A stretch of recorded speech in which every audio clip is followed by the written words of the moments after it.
una ruga biantaria. Salute! Hai una domanda non te brughe biantarie? E Sciucco ti rispondiamo subito. Guarda, Sciucco fa genigi di avere una bruga biantaria. È un piccolo gurnocciuro, appena secco, che bene sotto a bere.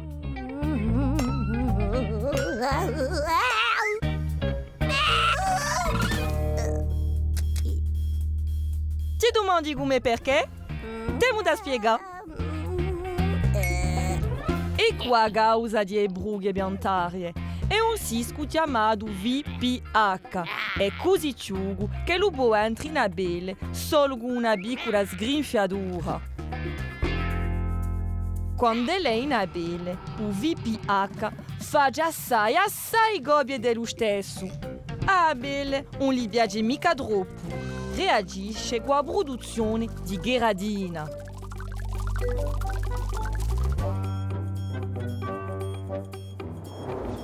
E questa che a lunga forma una bruga a gallo di abele. Il VPH è contagioso.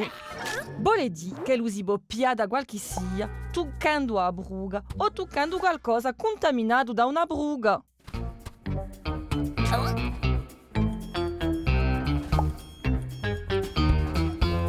Ma un bacino contro il VPH rigido in scuola protegge contro le brughe biantarie, che non agisce mica contro queste brughe. Tanto non ti giù di lasciare a mano di calzetto di scarpe di una persona che ha una bruga e porta le scarpe in sale di sport, i vestiti pubblici e a piscina.